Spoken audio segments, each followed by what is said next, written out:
Bueno, chicos, vamos a empezar, que ya son y 10. El resto de los compañeros, en todo caso, que después miren el videíto.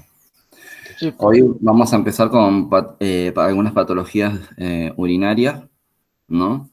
En realidad, vamos a ver algunas sencillas que son habituales de todos los días dentro del servicio de clínica o en cualquier otro servicio, vamos a ver, como por ejemplo el servicio de guardia, por el tipo de manifestaciones que por ahí con la cual concurre el paciente a la primera asistencia o a la primera atención. Y para la clase que viene vamos a dejar lo que es insuficiencia renal aguda con los métodos de diálisis. ¿No? Eh, esperen, porque cada vez que ingresa alguien ahora tengo que estar saliendo y todo. Es la última persona que acepto. Si no se nos complica. Bueno, entonces decíamos, vamos a empezar primero para ver las infecciones de las vías urinarias, ¿no? Me dice las infecciones de las vías urinarias, para uno desarrollarlos, vamos a tener que tener en cuenta algunos factores de riesgo. Que esos factores de riesgo, en algunos casos, van a ser comunes entre el hombre y la mujer, pero otros van a ser específicos del hombre o específicos de la mujer. En cuanto a los específicos de la mujer, vamos a tener que, en este caso, tenemos una uretra corta y recta. Acuérdense que la longitud de la uretra, en este caso femenina, es aproximadamente de 5 centímetros. Es muy cortita y hay mucha, me dice, posibilidad de la migración de los microorganismos que se juntan en la zona vulvar, en los genitales femeninos. Entonces, y la proximidad que hay a el orificio anal. Entonces me dice, esto me da la posibilidad de que haya una buena migración y de que se genere la infección de la vía urinaria. Me dice también las relaciones sexuales, ¿no? Estas relaciones sexuales tienen mucho que ver con también la proximidad que tiene el meato urinario con el canal vaginal, ¿no? Y muchas veces también con el tipo de relaciones abiertas que uno puede llegar a tener en el sentido de que puede tener también, en este caso, relaciones anales y coito vaginal y no haber una higiene, vamos a decir, acorde, donde no solamente vamos a lograr una infección en las vías vaginales, sino también en la vía urinaria. Me dice el uso de diafragma y compuestas permisivas para el control de la natalidad, porque me dice que hay algunos anticonceptivos, o eso ya lo leyeron ustedes, que hay algunos anticonceptivos, los cuales que hace de que haya un cambio hormonal y ese cambio hormonal hace de que, en este caso, se genere como una leve inmunosupresión y haya posibilidad de desarrollo de los, en este caso, eh, de esto que se llama las infecciones, estos microorganismos que me van a determinar la infección de la vía urinaria. Y el embarazo también, ¿no? Me dice que son como factores de riesgo, ¿no? Para desarrollar en la mujer. En el hombre, me dice, tenemos el hombre sin hacerse la circuncisión, ¿no? Esto de que me dice, vieron que hay algunas razas o hay algunos grupos religiosos, ¿no? Que generan de que el hombre esté circuncidado, ¿no? ¿Para qué? Para mantener la higiene, es en realidad, es en este caso el fundamento. Porque en lo que es el hombre, vieron que entre lo que es el prepucio y el glande, me dice voy a juntar suciedad y voy a agarrar y eso va a generar de que esa suciedad y vaya acompañada con malos hábitos de higiene y se genere en este caso lo que es una posibilidad de generar una infección de las vías urinarias. Después, otra de las consecuencias son la hipertrofia prostática, ¿no? Me dice esto de que en lo que es el hombre, nosotros tenemos en nuestra estructura genital lo que sería una glándula, que es la glándula prostática, que le ayuda para, en este caso, el de reproducción, en donde uno cuando tiene que en este caso, extraer desde su epididimo los espermatozoides. Tiene que haber toda una serie de lubricación en el canal uretral para que favorezca la salida, en este caso, de estos espermatozoides. Me dice, esta glándula puede llegar a sufrir deterioro, puede sufrir un agrandamiento, lo cual o un proceso inflamatorio, el cual se va a denominar hipertrofia, y esto me va a comprimir, en este caso, también el canal uretral, ¿no? Y eso hace que, me dice, también haya posibilidad, me dice, de que me encadenen algún tipo de infección urinaria. Y como por último, las relaciones sexuales anales. El hombre tiene la conducta de, cuando tiene relaciones, tener relaciones anales, ¿no? Y no tener protección, y eso hace, ¿no?, de que en este caso se generen lo que serían las infecciones de las vías urinarias, ¿no? Bueno, después, en lo que es la combinación de ambos sexos, tenemos como por ejemplo el envejecimiento, que son todos, en este caso, trastornos propios de la edad, ¿no? A medida que la persona va creciendo, ¿no?, va teniendo ciertos deterioros funcionales, ¿no? Y no solamente funcionales, sino también cognitivos, pero en este caso nos va a agarrar y nos va a ayudar a que se desarrollen las infecciones de las vías urinarias, por ejemplo, el envejecimiento, la obstrucción de las vías urinarias, ¿no? En este caso, como por ejemplo, vamos vamos a traer a colación el tema de los cálculos renales, ¿no? La disfunción de la vejiga neurógena, que va a ser esa vejiga en la cual no se puede vaciar, ¿no? Porque no tiene, en este caso, esta capacidad de elasticidad que hace de que cuando se encuentra llena pueda, en este caso, poder vaciarse, ¿no? Puede llegar a ser también el reflujo vesículo-uretral. Ustedes vieron, ahora lo vamos a ver también en una imagen, el hecho de que tenemos una válvula que va a estar, vamos a decir, conectada entre el uréter y la vejiga, que cuando la vejiga se va distendiendo, vamos a decir, se apoya sobre esta válvula y me cierra el paso de la orina para que no haya un reflujo de orina desde lo que es la vejiga a el uréter, ¿no? Bien, y dice muchas veces la disfunción de este tipo de sistema hace que progresen las infecciones de las vías urinarias, ya dejen de ser infecciones de vías urinarias bajas a transformarse en altas. Me dice, los factores genéticos también son determinantes de, en este caso, las infecciones de las vías urinarias, y el sondaje vesical. En este caso, estamos involucrados nosotros en nuestra actividad, ¿no? Porque me dicen muchas veces el enfermero, en el afán de hacer su tarea, no respeta el protocolo de colocación de la sonda, no respeta muchas veces las normas de asepsia, y hace esto de que se contamine la técnica, se contamine la sonda, y se genere una infección de la vía urinaria. También tiene que ver el sondaje, vamos a ver de que el paciente, supongamos con retención urinaria o con vejiga neurógena, tiene indicado, en este caso, sondajes intermitentes, en el cual el enfermero va a tener que enseñarle al paciente, porque no va a ser una indicación de estar internado o tener una vejiga neurógena, se le va a enseñar al paciente cómo hacerse los sondajes intermitentes, ¿no?, en su domicilio, y esto también, me dice, genera de que haya una mayor incidencia en las infecciones de las vías urinarias asociadas al sondaje vesical. Chicos, mutéense porque hay alguien que está con el micrófono abierto.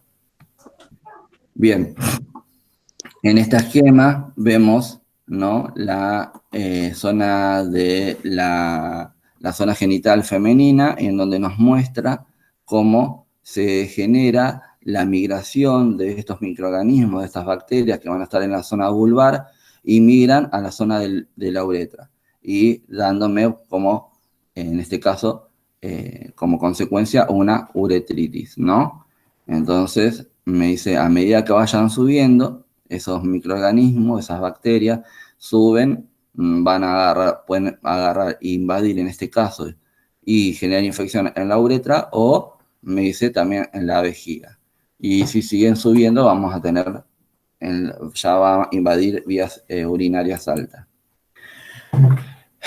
Me dice esto que le decía hoy, no sé si llegan a ver en el dibujito que me marca la unión entre el uréter y la vejiga. Ahí vamos a tener, en este caso, esta válvula o esta conexión entre la vesícula y el uréter, o esta unión vesículo-uretral, en donde me dice, cuando la vejiga vamos a decir, se va llenando, porque es el centro de acopio de la orina, me dice, me va comprimiendo y evita, en este caso, que evita de que haya un reflujo de orina de la vejiga hacia el uréter, porque el camino común o normal sería que vaya hacia la uretra.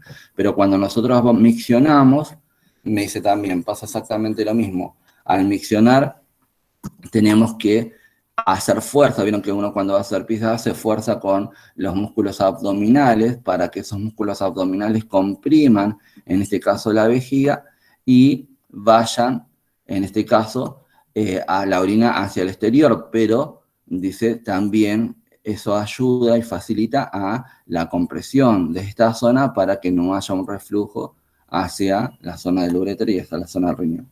Me dicen, muchas veces cuando me dice hay invasión de los microorganismos, ¿no? De estos microorganismos a la zona de la vejiga, tienen la posibilidad de migrar, ¿no? Por toda esta zona.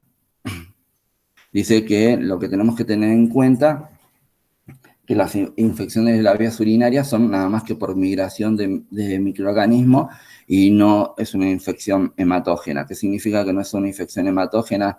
Que no se va a dar por la migración, vamos a decir, de estos microorganismos a través de la sangre, ¿no? O sea, no es que vienen por la sangre como una infección de cualquier otro tipo que la siembra sí es hematógena, donde se contamina primero la sangre y me lleva esos microorganismos hasta cualquier parte del cuerpo y después tengo una invasión como por ejemplo en la endocarditis, ¿se acuerdan? Bueno, en este caso no, me dice, la migración se hace directamente por la zona externa y la zona estructural. En este caso, me dice, las infecciones de las vías urinarias se puede clasificar, me dice, en inferiores o superiores. Las inferiores van a estar dadas por las infecciones que se van a generar en lo que es la uretra y la vejiga. Fíjense que acá hay una línea roja en este esquema. Y las superiores van a ser aquellas que me van a comprometer todo lo que es el uréter y el riñón. Fíjense. Y en este caso tenemos, me dice, en las infecciones de las vías urinarias del tracto inferior, del tracto urinario inferior, tenemos lo que es la uretritis, ¿no? Que sería la inflamación de la uretra, tanto en el hombre como en la mujer, ¿no? Por la migración de estos microorganismos que estaban, en este caso, acumulados en la zona entre el prepucio y el glande, o en la zona vulvar en la mujer. Después tenemos lo que es la prostatitis en el hombre, ¿no? Que en este caso sería la inflamación de la glándula prostática, también por la invasión de esos microorganismos que van a migrar, en este caso por la uretra y llegan a la próstata y también me la colonizan. Y después tenemos la cistitis, que sería la inflamación, en este caso, de la vejiga urinaria, también producto de la invasión de esos microorganismos. Siempre se va a generar todo lo que es un proceso inflamatorio. Acuérdense, el proceso inflamatorio siempre se va a dar por la invasión de algún microorganismo o la invasión de algún cuerpo extraño. Como por ejemplo si nos clavamos una astilla en alguna parte de nuestro cuerpo, o una espina de una rosa, o un pedacito de una astilla de vidrio, lo que sea, siempre en la zona se va a generar un proceso inflamatorio que va a ser leve. Si tenemos una lesión más grande, se va a producir, en este caso, un proceso inflamatorio más considerable en donde va a ser más visible. Pero si hay invasión de microorganismos, también inmediatamente se va a generar un proceso inflamatorio porque va a ser de la primera forma o manera que el sistema inmunológico reacciona ante estas situaciones. Bien, después me dice que en cuanto a las infecciones de las vías urinarias superiores o del tracto superior, me dice la más común es la pielonefritis, ¿no? Que la pielonefritis, me dice, es la inflamación, me dice, del riñón y de la pelvis renal. Riñón y pelvis renal. Acuérdense que la pelvis renal iba a ser esta zona tipo embudo, ¿no? Que era el comienzo, era la unión entre el riñón y el inicio de la estructura del uréter, ¿no? Y que en este caso servía como para direccionar la orina hacia, desde los cálices mayores, ¿no? Hacia la zona del uréter. Bien, se coloniza la zona y también se genera el proceso inflamatorio. Me dice en este caso que la infección me puede afectar tanto los tejidos superficiales como la mucosa en la zona de la vejiga, o puede invadir me dice, otras estructuras, como por ejemplo cuando invade la próstata y nos da, en este caso, la prostatitis, ¿no? O me invade los tejidos renales en el caso de que llegue la migración hasta la zona renal, ¿no? Hasta el riñón, como en este caso de la figura del lado derecho. Bien, me dice que en las infecciones de las vías urinarias va a tener una clasificación, ¿no? Que va a ser en este caso, de una clasificación por adquisición de la infección, ¿no? ¿Cómo la adquirió? Entonces me dice, puedo tener, en este caso, dentro de esa clasificación, me dice un grupo que se va a denominar infecciones de las vías urinarias hospitalarias o nosocomiales, ¿no? Y las extrahospitalarias, ¿no? Me dice, las extrahospitalarias, esto es como la neumonía, que teníamos una neumonía de la comunidad que me decía que se iban a adquirir vamos a decir, en la casa del paciente o en la comunidad específicamente.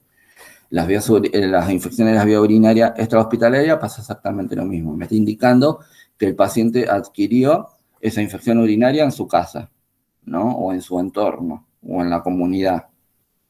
Y después las nosocomiales eran exactamente igual que las neumonías nosocomiales, me decía, eran adquiridas dentro de la institución por, en este caso, causas determinantes de la institución, como por ejemplo el ambiente, la carga bacteriana del área de internación, procesos invasivos en la vía aérea. Acá pasa exactamente lo mismo con las vías urinarias.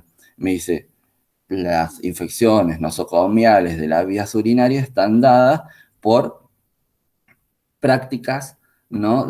Generadas dentro de la institución, como por ejemplo el sondaje vesical, o no, porque me dice, en este caso puede llegar a ser de que no sea el sondaje, sí, como por ejemplo, ¿cuál?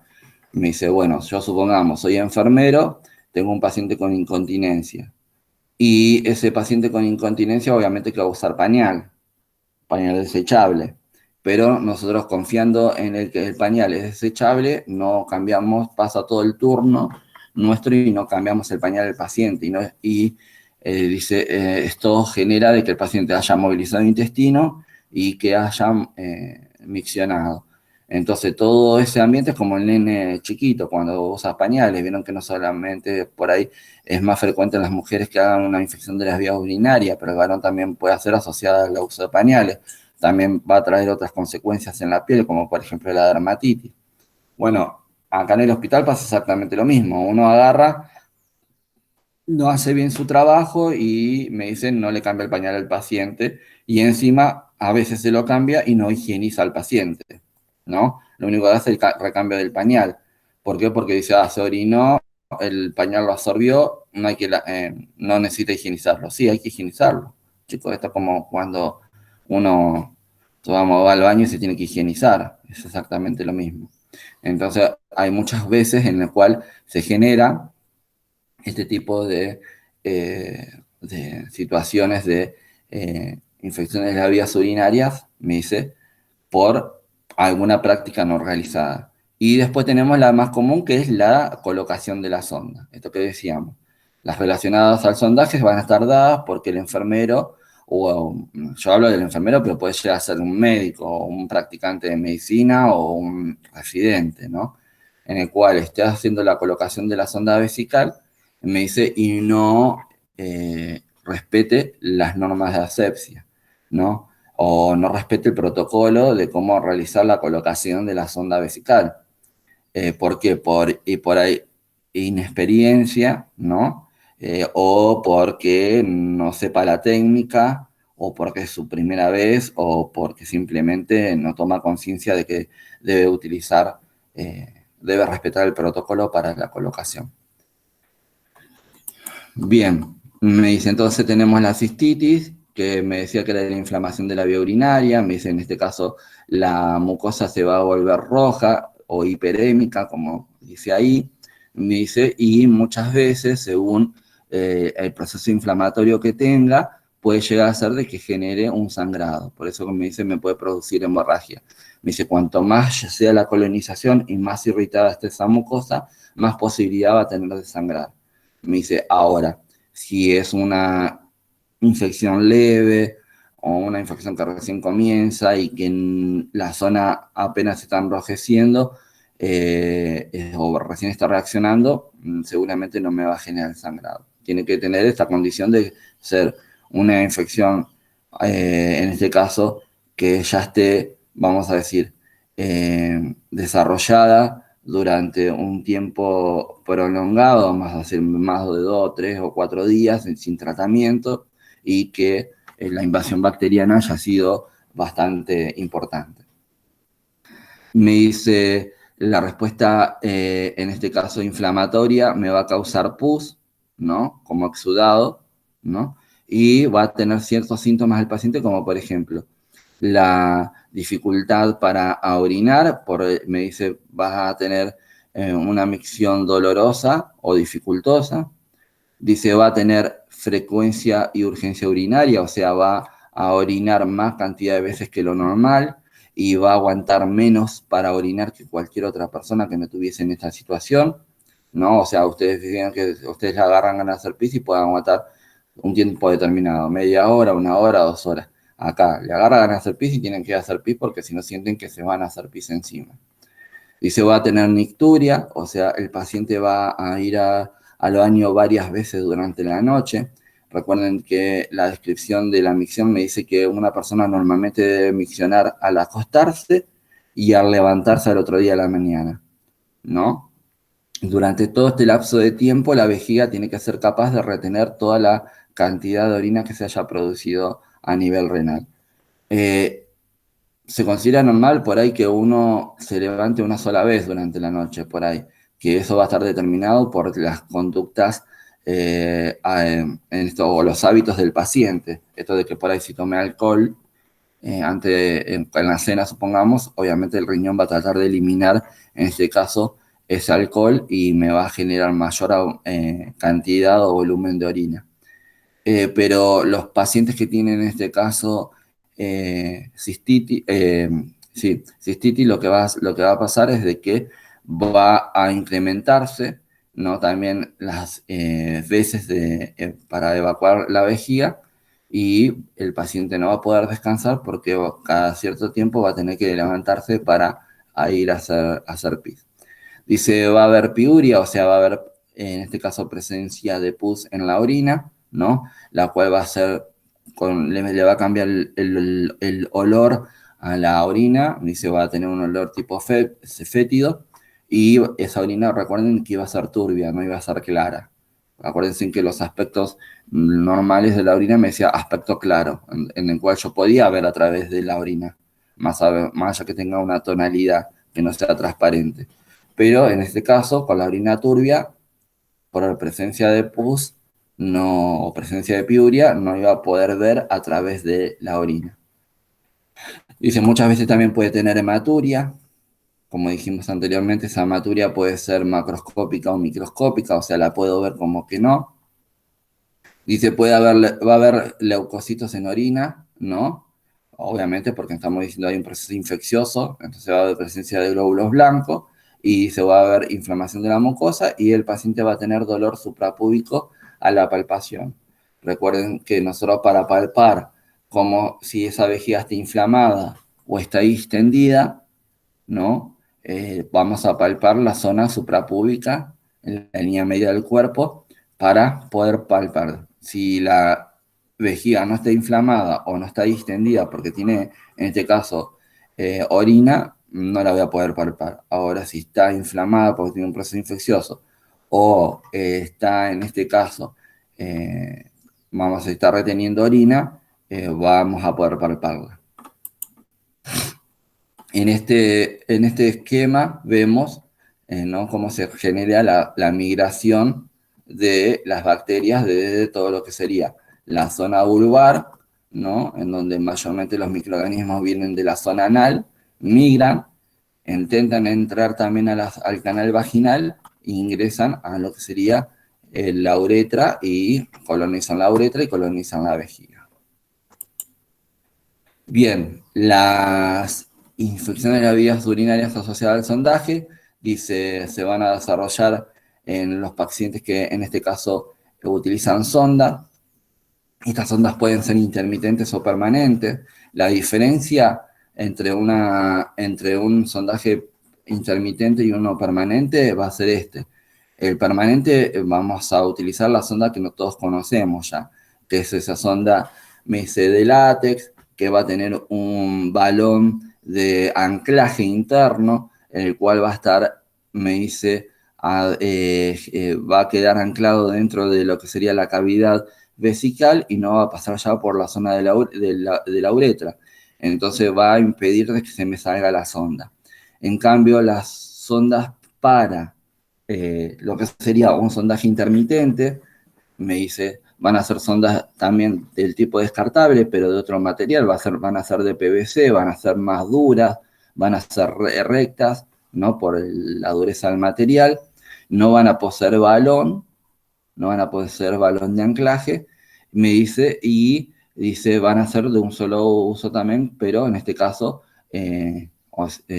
momentáneo, ¿no?, en el cual yo la voy a introducir esa sonda por la uretra, va a llegar a la vejiga, voy a hacer el vacío de la vejiga y cuando terminó de vaciarse la vejiga, saco la sonda y la descarto. Me dice, esa es tanto en una u otra técnica, tengo que utilizar todas las normas de asepsia, ¿no? La higiene perianal primero, la utilización del material estéril y la técnica aséptica, ¿no? Esto de hacer la asepsia de la zona, utilizar guantes estériles, la compresa estéril y tratar de no contaminar la zona. Me dice, cuando hago el sondaje intermitente, si lo hago dentro de las instituciones hospitalarias, lo tengo que utilizar la técnica estéril. Pero cuando yo voy a hacerlo tengo que educar al paciente para que se haga ese sondaje intermitente, como el paciente no va a tener la posibilidad de tener todos los elementos necesarios estériles y en su domicilio y tampoco va a poder lograr una técnica estéril con la colocación de la sonda, lo que se trata de hacer hincapié es en la higiene, ¿no? En la higiene de la zona, esto de que se higienice la zona previamente al sondaje vesical, se le indica, se le enseña cómo identificar la zona de ingreso del orificio uretral, ¿no? Cómo colocar la sonda y cómo hacer el descarte utilizando, en este caso sí, obviamente, todavía, mínimamente un par de guantes estériles y nada más. Me dice, en este caso, me dice, Cuanto más la sonda quede colocada, cuanto más tiempo de estadía tenga la sonda, mayor probabilidad de infección. Entonces me dice, por los controles infectológicos dentro de las instituciones, se determinó el tiempo de permanencia de la sonda vesical. Me dice, la sonda vesical puede durar, me dice, entre 7 y 14 días colocada. Porque, me dice, yo pasado ese tiempo, si el paciente a los 7 días ya me está haciendo algo, me está dando algún indicio de infección de las vías urinarias, como por ejemplo hipertermia o dolor, mayormente siempre se manifiesta con hipertermia, tengo que hacer el recambio de la sonda vesical. Me dice, y si no, extender ese tiempo hasta los 14 días como corresponde. Me dice, ¿qué tengo que tener en cuenta? Me dice, siempre se aconseja que cuando yo hago el primer sondaje, vieron que la sonda Foley viene con un doble envoltorio. El envoltorio interno, que es el más chiquito, viene estéril, ¿no? Entonces, como ese envoltorio es estéril y me dice, tiene la particularidad de que la orina que sale cuando yo le estoy introduciendo la sonda en la vejiga del paciente se me queda acumulada en esa bolsita, yo la puedo utilizar para hacer un urocultivo. Ahora vamos a ver lo que es un urocultivo, que es una técnica de recolección de orina para cultivar la orina para ver si está, en este caso, colonizada o no con bacterias. Entonces me dice, yo puedo utilizar, haciendo la técnica de sondaje, esa orina para ver si el paciente ya no vino con una infección de la vía urinaria, porque si no, después descubrimos que el paciente tiene una infección de la vía urinaria, va a quedar dentro de las estadísticas de las infecciones de las vías urinarias, me dice, a causa de la técnica de sondaje, y capaz que el paciente ya venía con la infección. Entonces yo descarto eso, ¿no? O me aseguro cuando hago la primera colocación de esa sonda, debe hacer un neurocultivo. Cuando el paciente ya tiene una permanencia determinada de esa sonda y yo tengo que hacer el reclamo porque presentó hipertermia o porque ya se llegó a los 14 días de colocada, hago el recambio de la sonda. Lamentablemente no tenemos otro lugar por donde ingresar, va a ser un canal único, no es como la vía periférica que uno dice tiene que estar de 48 a 72 horas y después cambiarla el sitio de punción. Acá no tenemos otro sitio para introducir la sonda, pero lo que hacemos es el recambio de sonda con técnica estéril y volvemos a recolectar la orina de esa bolsita para mandarlo al laboratorio para ver si hay presencia de microorganismo o no. Si el paciente está desarrollando en este caso una infección de la vía urinaria. ¿De qué manera puede estar colonizada también? Muchas veces también es con la práctica. Vieron que la bolsa colectora tiene un sistema de drenaje o de vaciado de la bolsa. Muchas veces pasa de que el paciente se mueve. Vieron que la bolsita de colectora de orina viene con dos agarraderas, vamos a decir, para que agarrar y sujetarlas en la cama y que no estén caídas en el piso. ¿Por qué? Porque si cae al piso se va a contaminar con todos los microorganismos que hay en el piso y tienen un fácil acceso a la bolsa, pueden migrar tranquilamente por todo el PVC de la bolsa, llegar hasta la sonda y llegar a la vía urinaria e infectar. Entonces me dice, dentro de los cuidados de enfermería tengo que cuidar estas cuestiones, ¿no? Tengo que verlas. Esto de que la bolsa colectora no esté en el piso, que esté colgada. Cuando vamos a hacer el vaciado de la bolsa, me dice, tenemos que utilizar no solamente guantes, sino tenemos que hacer de que el conector, el sistema de drenaje de la bolsa, no me toque el papagayo, no me toque el brocal o no me toque la chata con la cual yo estoy recolectando esa orina que está dentro de la bolsa colectora, ¿no? Porque me dice, estos elementos van a venir contaminados, por ahí tienen poca limpieza, ¿no? Y me van con el simple contacto entre el sistema de drenaje de la bolsa con el brocal o el papagayo o la chata que está contaminado, ya me contamina todo el circuito y tengo posibilidad de que migren los microorganismos y me generen, en este caso, una infección urinaria. Me dice, ¿cuáles son las bacterias que me pueden desarrollar en este caso la infección de la vía urinaria relacionada a a la sonda vesical? La Escherichia coli, los Proteus, las Pseudomonas y la Klebsiella, que son todos microorganismos específicos que vamos a encontrar dentro de las áreas de internación. Bien, en este caso me dice que es asintomática y mayormente se resuelven haciendo o retirando la sonda si el paciente no necesita más estadías de esa sonda, o sea, porque ya puede recuperar en este caso el control de su micción o porque está orinando bien o lo que sea.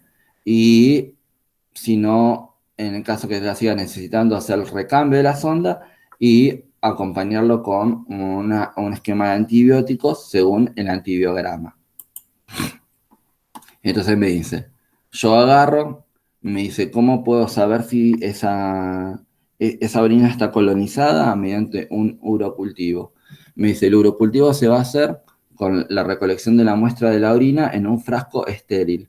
Me dice, vieron que nosotros, supongamos, tenemos que hacer un análisis de orina y me dice, bueno, trae la orina en cualquier frasco, ¿no? O me dice, la orina la podemos juntar en nuestra casa en un frasco de mermelada, o en una botella, o en el elemento que nosotros tengamos para recolectar la orina y llevarla al laboratorio. Dentro del hospital tenemos frascos estériles y frascos no estériles. Los frascos no estériles van a ser para una muestra de orina normal, común, y el frasco estéril va a ser para la recolección de una muestra de orina para urocultivo. Por ende, la muestra de urocultivo, la recolección va a ser mediante técnica estéril, en donde yo voy a recolectar esa orina, me dice en este caso, un previo lavado o una previa higiene de la zona genital. Se le va a pedir al paciente de que orine, pero que interrumpa la micción, ¿no? Porque me dice, yo tengo me dice, tengo que recolectar la orina del chorro del medio. Digo, ¿cómo hago para hacer el chorro del medio? Bueno, ¿y cuál es el fundamento de esto? Dice, bueno, yo le digo al paciente que empieza a orinar y cuando veo que empieza a orinar, que tiene que cortar el chorro y después volver a orinar nuevamente y ahí recién es cuando junto la orina. ¿Por qué? Porque, ¿por qué no puedo utilizar esa primera orina que está saliendo? Porque me dice, cuando la orina sale, vamos a decir, el primer volumen de orina me va a estar limpiando toda la zona de la uretra, porque esa uretra va a estar colonizada, ¿no? Por ahí tiene una colonización que todavía no me generó, en este caso, una infección urinaria, pero va a estar colonizada. En el caso del hombre también puede haber restos, supongamos, de semen, o puede haber algún otro tipo de secreción, supongamos una infección de una enfermedad de transmisión sexual.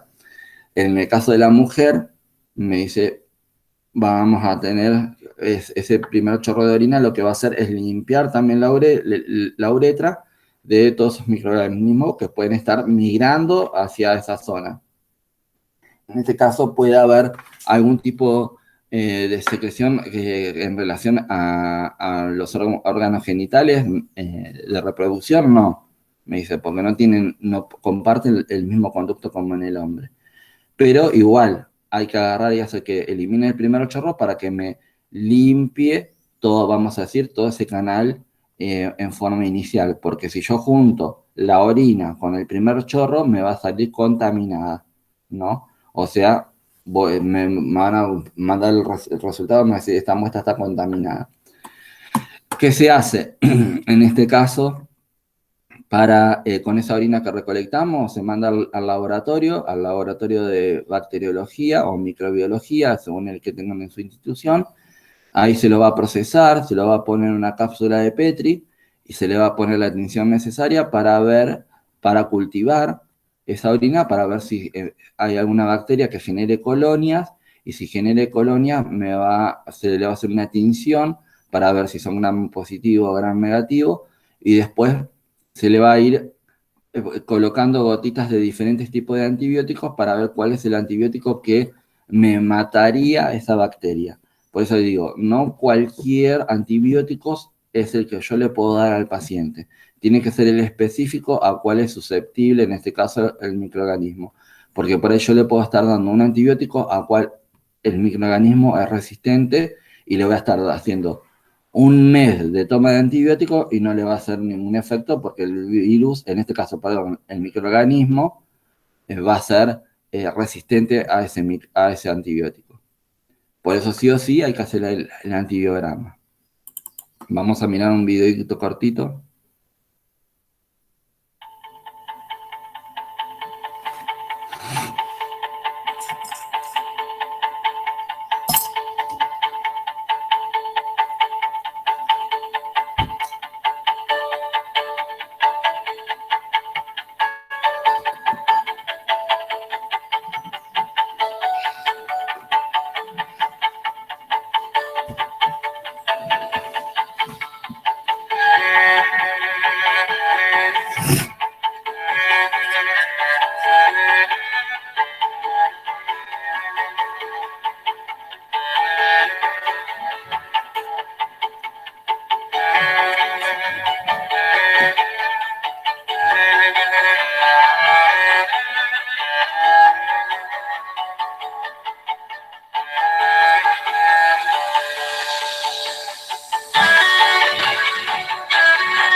Bueno, ahí en ese videito veíamos las diferentes técnicas como, vamos a decir en forma resumida, de cómo hacer o cómo obtener en este caso una muestra de urocultivo. Bueno, después otra de las patologías que vamos a ver es la pielonefritis, ¿no? En este caso, me dice la pielonefritis va a ser la inflamación de la pelvis y el parenquima renal. O sea, me dice, la pelvis renal, recuerden que iba a ser el inicio de la zona del uréter, en donde va a estar comunicado, donde va a estar en este caso con los cálices mayores, ¿no? Y del parenquima renal, me dice. Acuérdense que cuando hablan de parenquima, estamos hablando de todo el tejido que me constituye un determinado órgano, ¿no? Cuando eso vamos, me habla el parenquima pulmonar, me está hablando de todo el tejido de ese pulmón, de ese determinado pulmón que está afectado. En este caso, me está diciendo el parenquima renal, me está diciendo todos los tejidos que constituyen en este caso, o el tejido que constituye este órgano que sería el riñón. Me dice, la pielonefritis puede ser aguda o crónica, me dice en este caso, Me dicen, en la aguda va a ser una infección bacteriana del riñón y las manifestaciones clínicas que puede tener el paciente pueden ser escalofrío, fiebre, malestar general, vómitos, dolor lumbar, dolor costovertebral a la palpación, frecuencia urinaria y disuria. Acá no dice dolor costovertebral a la palpación, sería la palpación y a la percusión, ¿no? En este caso, porque recuerden de que con la técnica de percusión, lo que yo estoy haciendo es tratando de verificar de que el paciente esté o no con un proceso inflamatorio renal. Bien, y después me dice la pielonefritis crónica, me dice, muchas veces puede estar asociada, o sea, la inflamación, en este caso de este tejido, puede estar asociada o no a la emigración de un microorganismo, porque me dice, puede llegar a ser de que sea una inflamación producto, me dice, de un proceso metabólico o químico o inmunológico, no, o sea, por otra causa que no sea la invasión de estos microorganismos. Dice, en este caso que mayormente puede ser asintomática, ¿no? Y puede dar manifestaciones leves como frecuencia urinaria, disuria, dolor lumbar y dice, puede haber también hipertensión por ruptura del tejido renal. Porque me dice, acuérdense que una de las funciones que tenía el riñón era no solamente filtrarme la sangre de todas sus de todos estos solutos generados por los desechos, sino también me mantenía la homeostasis de los líquidos corporales.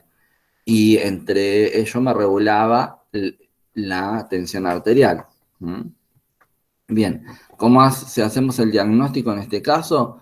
Dice, de la pielonefritis, me dice, vamos a hacer en este caso también un análisis de orina, en donde vamos a valorar si hay signos característicos que me estén indicando de que hay una infección, ¿no? Por eso me dice, vamos a valorar si tiene pus, la orina, si hay bacterias y células sanguíneas presentes en la orina, como por ejemplo más de 100.000 bacterias por mililitro, que me van a estar indicando infección.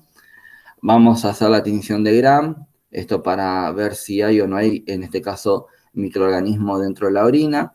Se va a hacer el cultivo de la orina y se va a hacer el antibiograma, ¿no? Por eso me dice, vamos a hacer sensibilidad para identificar el organismo y cuál va a ser el antibiótico más eficaz.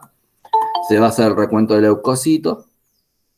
Me dice, el tratamiento en este caso se va a centrar en la eliminación del agente causal y voy a hacer un tratamiento corto de antibiótico terapia con antibióticos que se toma una vez por día durante 3 días, que en este caso podría ser la ciprofloxacina.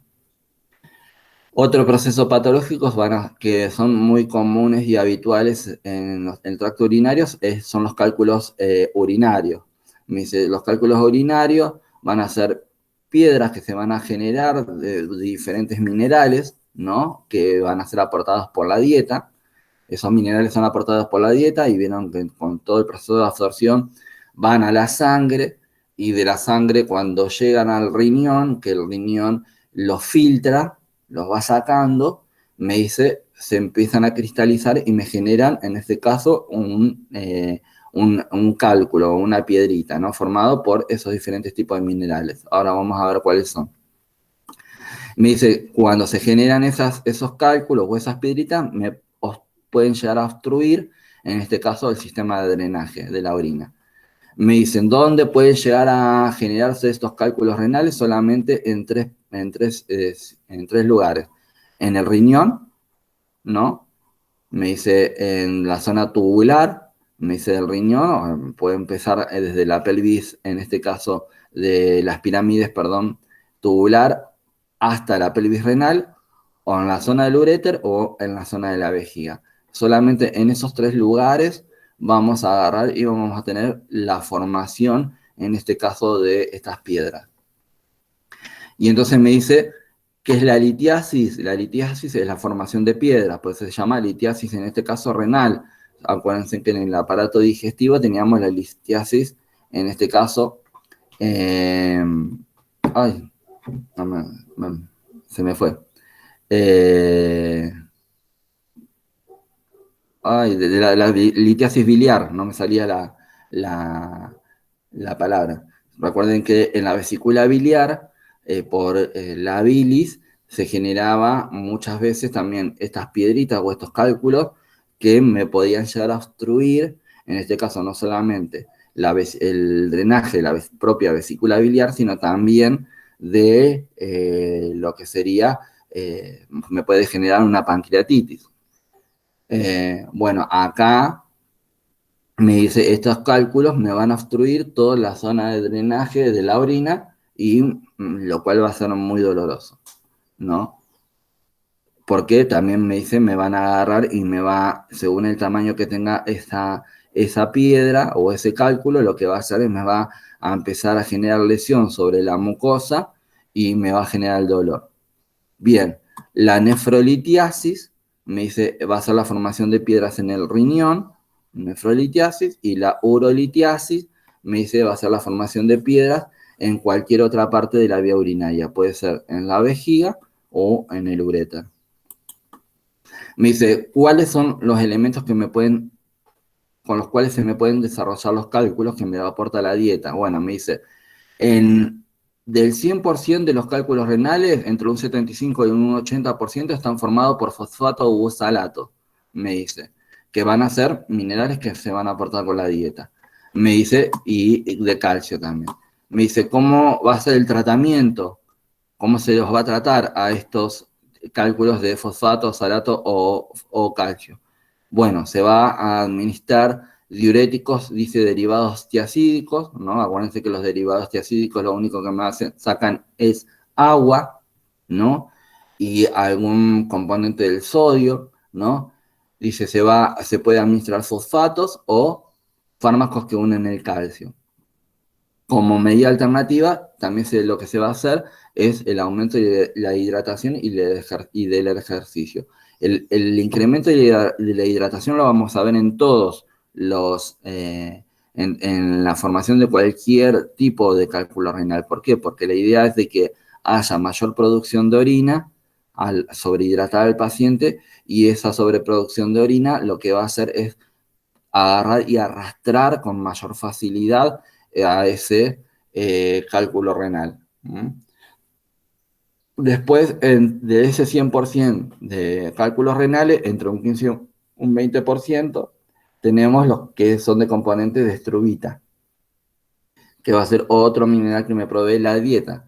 Me dice, en este caso, el tratamiento también va a ser con antibiótico terapia para la infección de la vía urinaria, y puede llegar a haber, si no se genera la eliminación, vamos a decir, en forma natural del cálculo, se va a tener que hacer una cirugía o implementar un nuevo tratamiento que es la litotricia, que la litotricia es una terapia de choque, ¿no? De ondas por choque, que lo que hacen es agarrar y generar vibraciones en los tejidos para que se vayan desintegrando esos cálculos renales. Después, de ese 100%, entre un 5 y un 10% tenemos los cálculos de ácido úrico, que en este caso se le puede dar allopurinol al paciente para tratar de eliminarlos, ¿no? Y seguir con este tratamiento de aumento de la hidratación. Y por último, me dice que son raros, pero aparecen los cálculos de cistina, ¿no? Y me dice, en este caso, el tratamiento sería la administración de bicarbonato de sodio. Se va a agarrar, se va a restringir la ingesta de sodio, y me dice también se va a generar el aumento de la hidratación. Acá en esta imagen vemos los diferentes tipos de minerales que me pueden llegar a formar estos cálculos renales. Bien. Me dice, ¿cuáles van a ser las manifestaciones que va a tener el paciente? En los cálculos renales, en esos cálculos que se van a formar dentro de la estructura del riñón, dice, a menudo son asintomáticos hasta que si adquieren una dimensión grande, vamos a decir, y me empieza a generar lesión sobre la mucosa, empiezan a dar, en este caso, sintomatología, como por ejemplo, un dolor agudo y sordo en el costado, o sea, dolor en el flanco, ¿se acuerdan? Flanco derecho, flanco izquierdo, según del riñón que en este caso esté en este caso, siendo comprometido. Dice, puede haber hematuria microscópica, que solamente la vamos a detectar mediante el microscopio o mediante las tiras reactivas, ¿no? Y vamos a tener manifestaciones de infección de las vías urinarias. Me dice, en los cálculos uretrales, ¿no? Esos que se van a generar en el uréter, me dice, vamos a tener ahí dolor tipo nefrítico, ¿no? Porque me dice, el cálculo lo que me está haciendo es lesionando en forma continua la mucosa del uréter por las dimensiones que puede llegar a tener. Me dice, voy a tener dolor intenso agudo en el costado del lado afectado, o sea, en la zona del flanco también. Dice, muchas veces puede estar irradiado a la región suprapúbica, a la ingle y a los genitales externos, y el paciente puede presentar náuseas, vómitos, palidez, piel fría y húmeda. Y en cuanto a los cálculos vesicales, aquellos que se van a generar dentro de la vejiga, me dice, mayormente pueden ser también asintomáticos, pero va a depender también del tamaño en este caso, de la pieza, de la piedra, en este caso, ¿no? Dice, puede presentar el paciente dolor suprapúbico sordo, me dice, posiblemente esté asociado al ejercicio o a la micción, dice, puede haber hematuria macroscópica o microscópica y también manifestaciones de infección de las vías urinarias. ¿Cómo se va a hacer el diagnóstico? Fíjense que me dice, vamos a analizar primero la orina para ver si hay hematuria, que es un signo característico de la lesión de la mucosa por el paso de la piedra, ¿no? Leucocitosis, o sea, un incremento de los glóbulos blancos, que vieron que me decía, en este caso, síntomas asociados a la IBU. Bien, y fragmentos cristalinos. Muchas veces cuando nosotros sabemos que el paciente ingresa por cálculos, en este caso renales, al servicio, lo que tenemos que hacer es pedir al paciente de que nunca vaya al baño a hacer pis al inodoro. Siempre tiene que hacerlo o en la chata o en el papagayo. ¿Por qué? Porque el enfermero, después de que el paciente agarre y haga pis, tiene que tratar de recuperar ese cálculo que puede estar saliendo con esa micción. ¿Cómo haríamos esto? Bueno, lamentablemente tenemos que procesar, si no tenemos vamos a hacer un colador con esas telas que son porosas, en donde me van a captar cualquier piedrita chiquitita.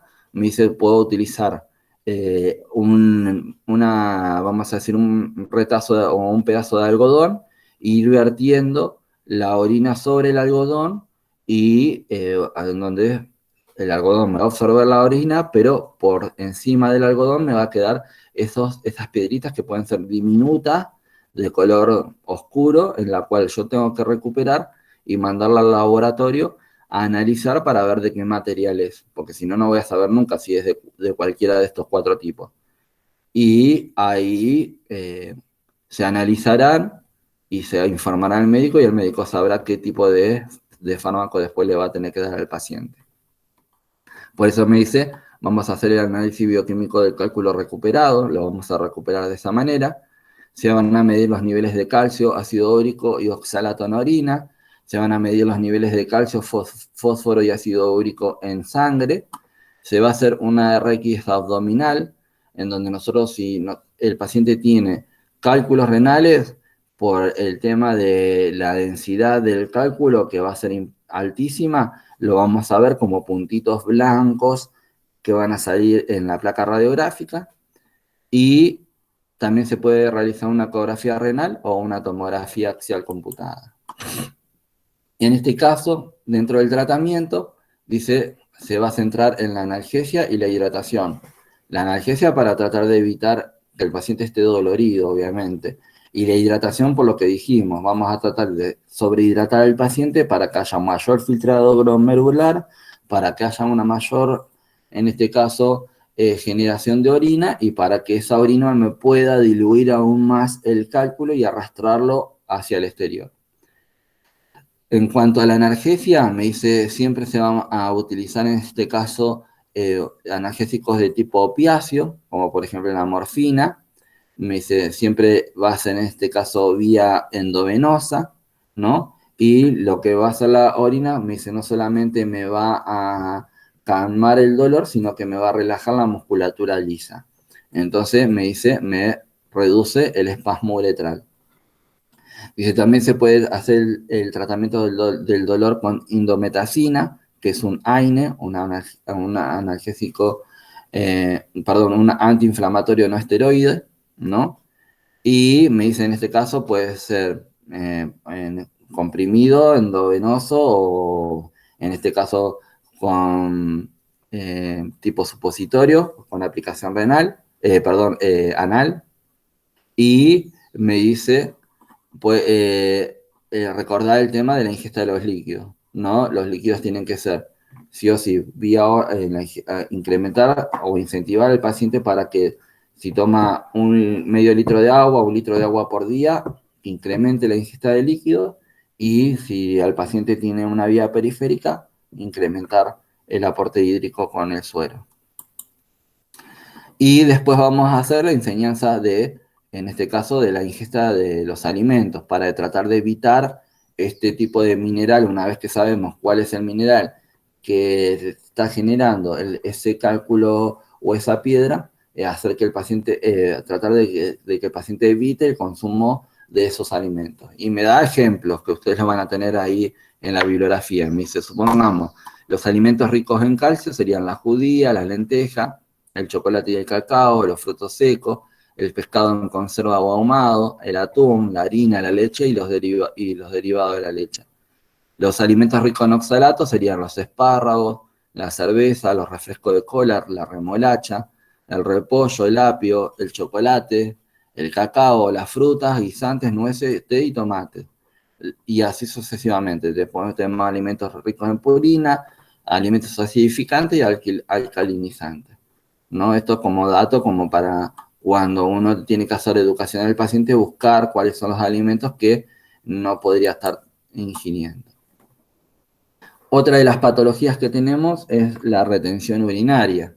Me dice, en este caso, la retención urinaria lo que va a generar es una sobredistensión de la vejiga y un mal acostumbramiento.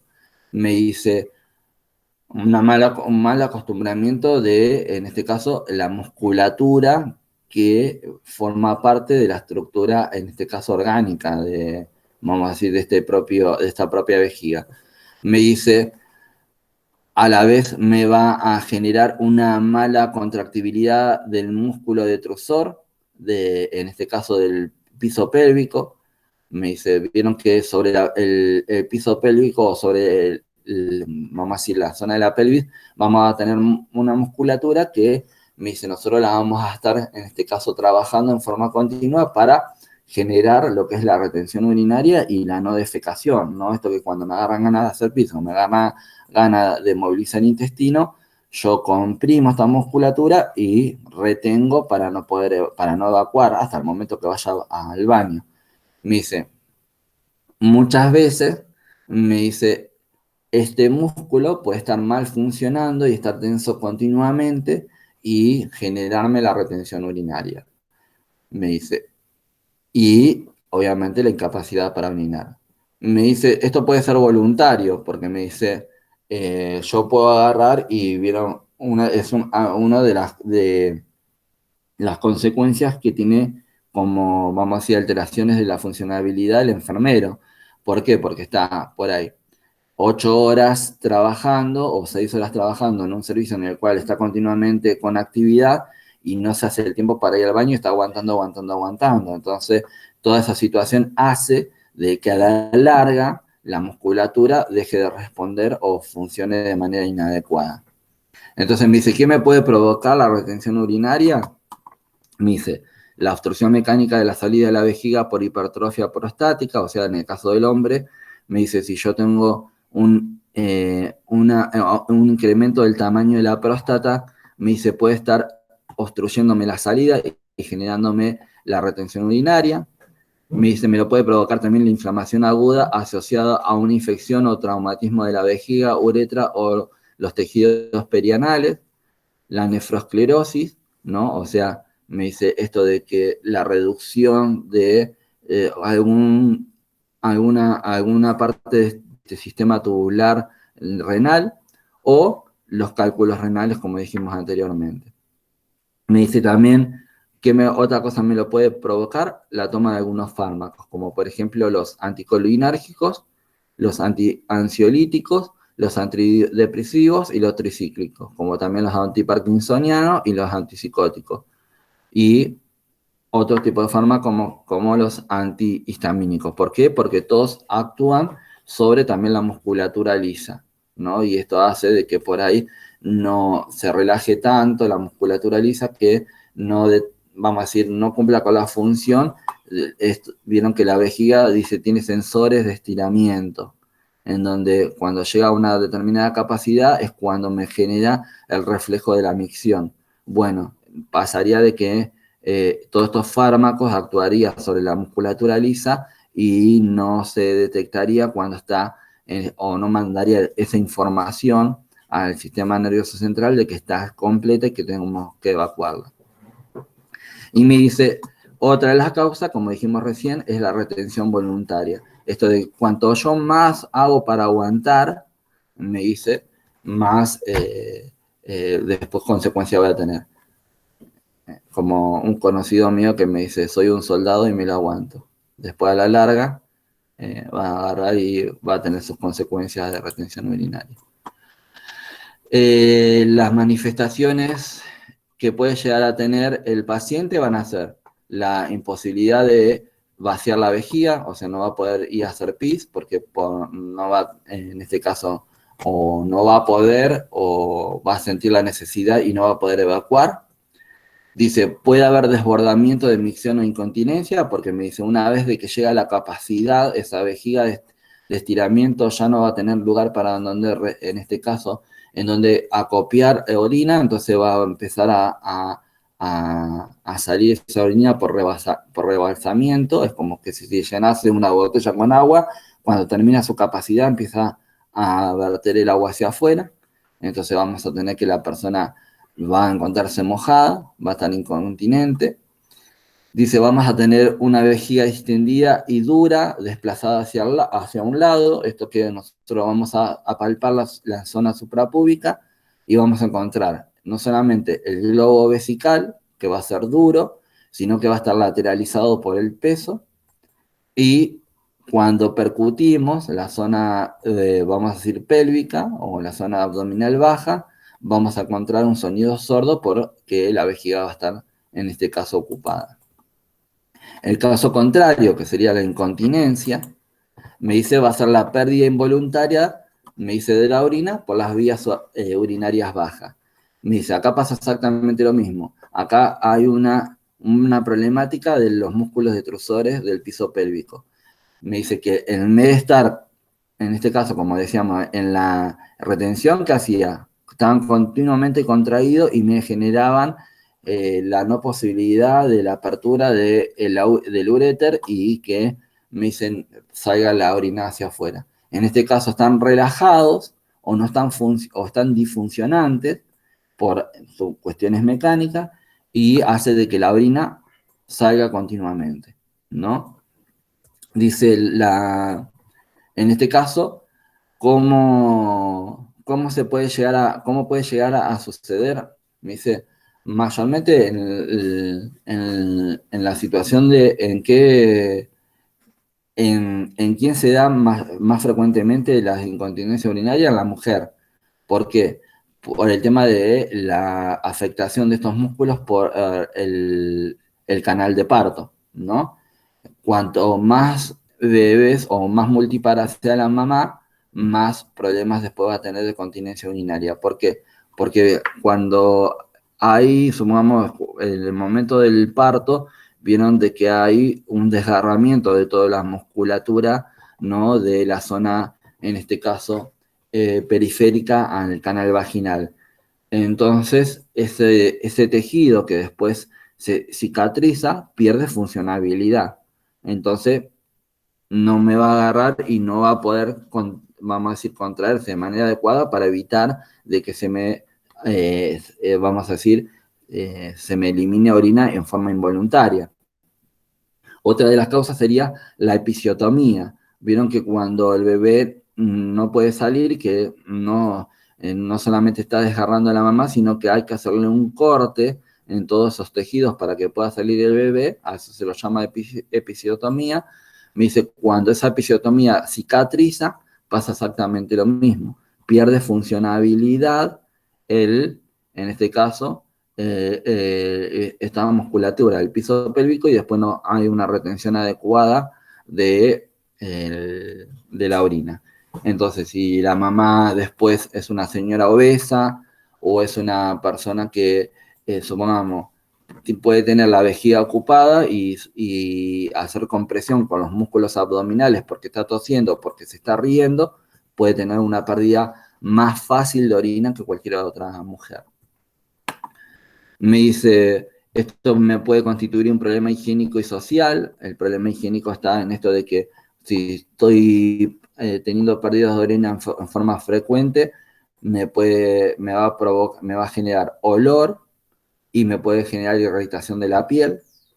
Y me dice, va a ser un problema social por el olor, ¿no? Esto de que me dice, bueno, la persona que está continuamente orinándose encima, me dice, no solamente lo vamos a estar observando que tiene la ropa mojada, ¿no? Va a ser una cuestión social, y sino también que vamos a sentir el olor a la orina, entonces me dice, va a haber como un distanciamiento de esa persona o un aislamiento social que no va a ser beneficioso para el propio paciente. Me dice, ¿cuáles son quienes desarrollan también, perdón, frecuentemente la incontinencia urinaria? Me dice, los adultos mayores, por problemas del envejecimiento. Me dice, ¿cuáles serían los efectos del envejecimiento? La reducción de la capacidad vesical. Me dice, se reduce la capacidad vesical, ya no va a tener la misma, vamos a decir, la misma contención que iba a tener con un adulto joven. Dice, voy a tener aumento de la frecuencia de la emisión y me dice un aumento del volumen residual. Esto que siempre va a quedar orina dentro de la vejiga. ¿Cuáles son los factores de riesgo para desarrollar incontinencia urinaria? El sexo femenino, por todos los que dijimos recién, padecer una enfermedad aguda, las infecciones de las vías urinarias, la hiperplasia prostática en el hombre, el estreñimiento o la impactación fecal, la alteración de la movilidad, alteración, me dice, psicológica, deterioro neurológico y el cambio de casa. Me dice, todo esto van a ser diferentes causas que me van a determinar de que haya una incontinencia, me dice, urinaria. Acá por ahí les puede llamar la atención más que los procesos patológicos, el cambio de casa, pero ustedes habrán leído ahí en la literatura o en el libro que dice el cambio de casa más que nada psicológico. ¿Por qué? Porque me dice, una persona tarda un determinado tiempo para readaptarse a su nuevo entorno. En ese proceso de adaptación puede haber situaciones de alguna alteración, como por ejemplo esto de no calcular las distancias, supongamos, hacia el baño, porque por ahí capaz que antes había menos ambientes en la casa y yo tenía que hacer un recorrido de 3 metros para llegar al baño, y ahora como tengo una casa más grande y el baño, supongamos, queda en la planta alta, tengo más distancia para recorrer y por ahí no aguanto la micción y me hago pis encima, vamos a decir. Me dice, ¿cómo se clasifican los tipos de incontinencia? En 4. Se clasifican de urgencia, por estrés, refleja y funcional. Me dice, la incontinencia de urgencia, me dice, va a ser la emisión involuntaria que va a tener lugar, me dice, una vez que yo siento la necesidad de hacer pis, me dice, voy a agarrar y voy a tener que ir a hacer pis inmediatamente porque si no me hago pis encima. Esa se la denomina de urgencia. Las de estrés, ¿no? Me dice, está provocada, me dice, por un aumento de la presión intraabdominal. Esto que me dice, yo tengo un problema en los músculos del piso pélvico y estoy haciendo compresión con el abdomen, ¿no? Entonces, inmediatamente se me sale el pis de la vejiga, me hago pis encima, como por ejemplo cuando estoy tosiendo o cuando vieron que vamos en el colectivo y justo el colectivo agarró un badén o agarró un lomo de burro.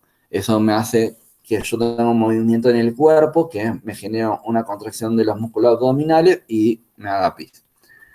Bien, después tenemos la refleja, me dice que es un problema netamente neurológico, y la funcional, que me dice que es la incapacidad de llegar al baño por diferentes obstáculos que se me pueden generar vamos a decir, en el camino, como por ejemplo que la puerta no se abra del baño, o que esté cerrado con llave y tenga que ir a otro lugar, o esto que decíamos, me decía, el cambio del ambiente hogareño, ¿no?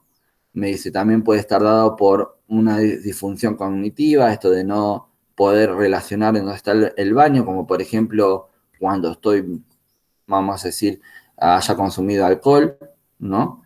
Que vieron que hay un deterioro del cognitivo, o cuando pueda llegar el paciente a tener limitaciones físicas, como por ejemplo que la persona tuvo un accidente, se la tuvo que enyesar, y eso me va a reducir la capacidad del movimiento de la persona. Entonces eso puede determinar de que el paciente no llegue al baño en forma adecuada, y se la va a denominar funcional. En este esquema me muestra, ¿no?, esto de que decíamos hoy, la compresión de los músculos abdominales sobre la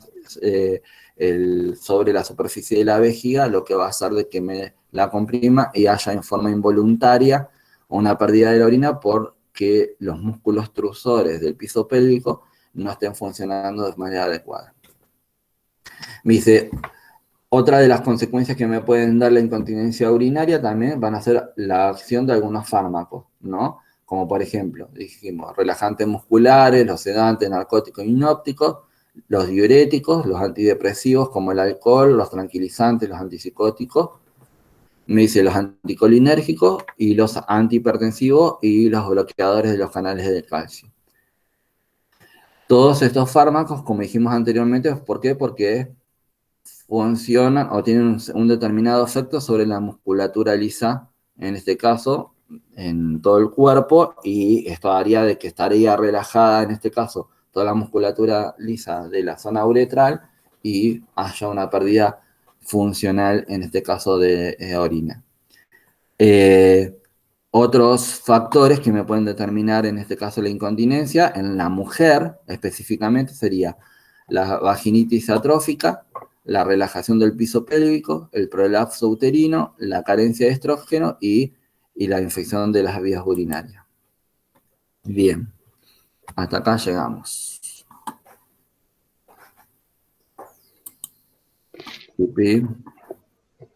Vamos a dejar de presentar. Bueno, a ver, quiero que me vean un ratito. Porque me van a extrañar así, dice. Bueno, espero que le haya resultado, en este caso, la clase, con respecto al tema de la lectura previa que ustedes ya habían hecho, ¿no? Como para afianzar algunos conceptos. Recuerden de informarle a sus compañeros que vieron que esta plataforma no es como la plataforma del instituto, en el cual uno ingresa en el momento que quiere y no necesita vamos a decir, la autorización de la persona que está generando la reunión. Acá, yo, para generarle la aceptación para que ingresen, tengo que estar saliendo a cada ratito de la presentación. Y eso me parece que, si sabemos que nosotros tenemos un horario de clase, tenemos que respetar el horario de clase. No es como cuando estábamos en el aula, que entraban tarde y yo le decía, tiene media falta. Acá no le puedo poner media falta. Entonces, el castigo es no entrar cuando usamos el Meet. Cuando usamos la plataforma del instituto, pueden entrar en el horario que quieran, porque yo no me doy cuenta. Pero acá sí no tengo que estar saliendo, entrando, sacando la presentación y todo lo demás. Así que avísenle a su compañero que cada vez que usemos el Meet, vamos a dar del horario de inicio de clase 10 minutos para que todos ingresen. Los que pasan esos 10 minutos ya no van a poder ingresar, por respeto a ustedes, porque hay chicos que están desde antes de las 10. Y hay veces que se bancan 15 minutos, 20 minutos esperando para que empecemos la clase. Así que Ok. bueno, con respecto al tema de hoy, ¿tienen alguna duda? ¿Quieren preguntar algo? No, yo tengo una duda, pero en el trabajo anterior, A de ver, decime. patologías renales. Sí, decime. En, en el punto 5 dice, donde dice, un paciente comenta al profesional de enfermería que tiene dificultad para llegar al baño, Sí. a tiempo de prevenir las pérdidas de orina cuando siente ganas de orinar. El Ujú. profesional de enfermería explica a la paciente que, ahí tenemos que poner 4 opciones, Sí. una de las 4. Ujú. Limite la ingesta de bebidas que contenga cafeína, específicamente durante la noche. Establezca un programa de micción, vaciando su Ujú. vejiga al menos cada 2 horas. Comente con su médico los posibles beneficios a la cirugía de suspensión de la vejiga. Y la última opción, use ropa que pueda quitarse fácilmente para ir al baño. Yo había Sí. puesto establezca un programa de micción vaciando su vejiga al menos cada 2 horas, porque Ujú. para mi punto de vista el problema era la llegada al baño, como dice en el enunciado. Me marcó que la correcta era limite la ingesta de bebidas que contenga cafeína, Claro. especialmente durante la noche. Claro, si vos te pones a analizar cada una de las posibles respuestas, me Mm, dice, si vos le podés decir al paciente, sí, hágase un plan de cada 2 horas ir al baño, pero supongamos que la persona tiene que salir, o sí, está trabajando, y no se le, o está, supongamos así, cursando en la escuela, como estamos nosotros. Si no te puedes plantear un programa de cada 2 horas ir al baño, porque por ahí no tenés la posibilidad de ir cada 2 horas al baño. Entonces tenés que seguir pensando. Me dice, bueno, lo de la cirugía es impensable porque acá lo que va a determinar el médico si es necesario o no una cirugía y no para una incontinencia urinaria no vamos a poder hacer una cirugía para reparar esta cuestión porque es netamente funcional. Entonces me dice, decía, uno de los factores que determinaban, en este caso, el incremento del filtrado glomerular era de la la ingesta ingesta de de bebidas. las bebidas. Me decía que me generan irritación como por ejemplo el café, la cafeína. Sí. Vieron que ustedes toman café y van al baño cada ratito. Mm, O sea, se le incrementa la cantidad miccional, el volumen de orina y las veces que van a hacer pis. ¿Me entienden? Entonces, sí. esa era la respuesta correcta. No, Sí, yo como pensé, o sea, la pensé primero, la de sí, bebida, pero dije, si bien en la noche está bien y disminución de bebida, me dice que no llega al baño, claro. directamente. O Bueno, sea, que aunque le diga esto, capaz que no va a llegar al baño igual. no, porque vos lo que vas a hacer es si el paciente no toma ninguna bebida irritante o estimuladora a que el riñón filtre más cantidad de sangre y me Mm, genere más cantidad de orina, el paciente va a poder manejar este volumen que maneja habitualmente. ¿Me ok. entendés? Esa sería la fundamentación. Si igual, de todas maneras, si quieres, volver a leer el artículo en donde me explica esto y vas a ver que ahí mismo te dice la respuesta. Sí, sí, te decía que la disminución, la cafeína y otras sustancias más que era Mm. recomendable quitar y Sí, exacto. claro, yo lo pensé desde otro punto de vista, capaz, por eso. No, está bien. Por eso que son ejercicios de Sí, evaluación del conocimiento, vamos a decir. Esto de que, a ver, ¿qué entendí de esta situación? Entonces uno tiene que analizar cada una de las opciones. Esto que me dice, bueno, a ver, si me dice esto, tengo que hacer esto, ¿está bien o está mal? ¿O es lógico o es ilógico? Y ver de todas las opciones cuál sería la que me acerca más a la realidad, ¿no? mm, A la practicidad o a lo que yo puedo resolver. Ujú. Así que bueno. Sí, Bueno, profe, una consulta. bien. ¿El próximo trabajo va a mandar por la misma aplicación o va a ser por Classroom? No. Acuérdense que los trabajos ahora ustedes lo tienen por la plataforma virtual del instituto. Ustedes tienen que ir a ejercicios, donde dice ejercicios, buscar la tarea que tengan de la semana y realizarlo ahí. Cuánto tiempo nos da para hacer todo eso? ¿Una hora? No es una hora porque son 10 preguntas iguales, son de reflexión nada más, no son de producción, no es que ustedes tienen que producir y hacerme un resumen ni nada por el estilo. Es leer y tratar de deducir lo que ya leí previamente, a ver cuál sería la respuesta correcta. O sea, imagínense de que si yo le doy 24 horas para hacer 10 consignas, es una locura, ¿no? Sí, está bien. No quería sacarme esa duda nada más. Hay gente que en 3 minutos lo resuelve, o he visto gente que en 2 minutos lo han resuelto. ¿Pero por qué? Porque no es la idea ver la pregunta para ir a buscar el libro, es leer la bibliografía, entender, hacer mi resumen y todo lo demás, y después recién ir a hacer la actividad, para ver qué es lo que entendí. Por eso me dice ejercicio de autoevaluación. Sí, porque ¿Mm? muchos entraron, mis compañeros me han dicho que entraron y no sabía que era con tiempo y algunos entraron para leer la consigna y después, Ya, viste, como lo demás trabajo, tomar el sí, tiempo de no. buscar y hacer, viste, y eso le cagaron, viste, a muchos Claro, compañeros. y si fuese así, entonces yo le tendría que dar más tiempo, como por ejemplo en tercero, que los dos últimos trabajos yo los hice para que ellos me expliquen determinados temas, entonces yo ahí sí, no le puedo dar una hora. ¿Por qué? Porque vos tenés que agarrar y hacer, vamos a hacer una redacción que por ahí, que tenés que pensar, leer y todo lo demás, no lo haces en una hora, para esto más tiempo, ¿me entendés?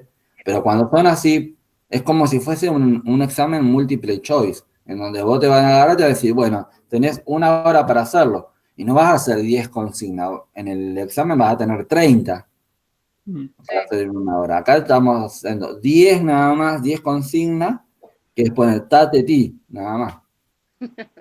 Sí, dale, gracias, profe. No, Gracias. por favor. Dale. ¿Alguna pregunta más? No, por mí no. ¿Qué Todo pasa, bien. Maite? ¿Tiene sueño todavía? Salió de joda anoche. Mm. No, profe, me cuesta levantar muy temprano. ¿Me escucha? Ah, sí, cómo no te voy a escuchar. Te estamos escuchando todo. Bueno, chicos, entonces si no tienen ninguna pregunta más, les deseo el lunes que tengan un feliz día del estudiante. Muchas Vale, El gracias, lunes profe. no van a recibir actividad porque vamos a respetar como todos los años que le da el día. Esta vez también es como que van a tener el día virtual. Así que espero que tengan un buen fin de semana y un feliz día al estudiante. dale, Muchas gracias. gracias, profe. Buen fin de. Gracias. Gracias Que igualmente tenga para un buen ustedes. fin de, profe. Nos vemos. Hasta luego. Dale. Adiós.